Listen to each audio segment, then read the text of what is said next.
Bonjour, je suis Lorraine Altmaier, la cofondatrice de Tikino. Ces dernières années, on a vu vraiment une explosion des nouveaux appareils électroniques qui sont arrivés pour les adultes, beaucoup pour écouter de la musique, regarder des vidéos, donc des smartphones, des tablettes de plus en plus perfectionnées. Et ce sont ces mêmes appareils qu'on met entre les mains des enfants pour regarder de la vidéo ou des contenus adaptés par eux, sauf que les appareils qu'on leur met entre les mains ne sont vraiment pas sécurisés et pas adaptés à leur âge.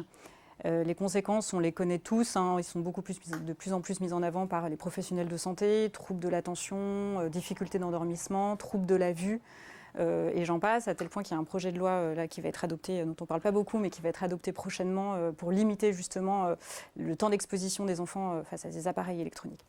Et c'est la raison pour laquelle nous, on a voulu permettre aux enfants de profiter de contenus vidéo, mais à travers un support qui est adapté.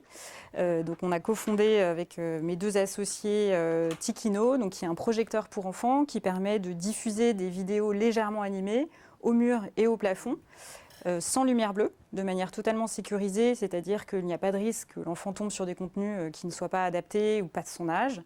Et parallèlement, on a développé toute une bibliothèque de contenus ludo-éducatifs dédiés qui vient se télécharger dans l'appareil directement par Wi-Fi.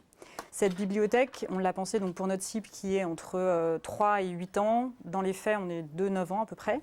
Et on l'a pensée pour qu'elle soit la plus riche et la plus qualitative possible. Donc on propose à la fois des histoires et de la poésie, mais aussi beaucoup de contenu éducatif. Et c'est là où vraiment notre valeur ajoutée intervient, c'est qu'on va vraiment créer des contenus ou co-créer ou en partenariat avec des maisons d'édition aussi, des contenus qui développent toutes leurs connaissances dans énormément de domaines, l'art, l'histoire, la géographie, la mythologie, les langues très prochainement, où on va vraiment utiliser l'image avec un rythme d'animation qui soit vraiment adapté à son enfant. Donc l'idée c'est que l'enfant ne soit pas bombardé d'images comme beaucoup de dessins animés.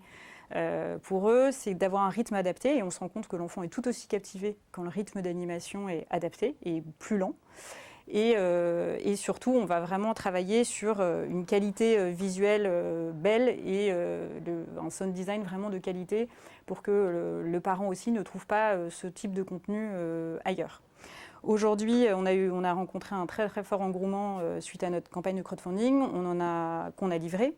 On en a produit et vendu un peu plus de 3000 à date et on voit que notre business model a été largement validé puisque c'est principalement nous sur la vente de contenu récurrent que notre business model est fondé et aujourd'hui ils sont vendus à l'unité sur notre site internet et on en a vendu plus de 23 000 en l'espace de 9 mois alors que notre parc est encore assez restreint de projecteurs, on en a 3000. Donc c'est encore assez restreint, mais on voit que ce business model-là a été largement validé. Donc aujourd'hui, on cherche évidemment à multiplier les partenariats, à faire grandir cette bibliothèque.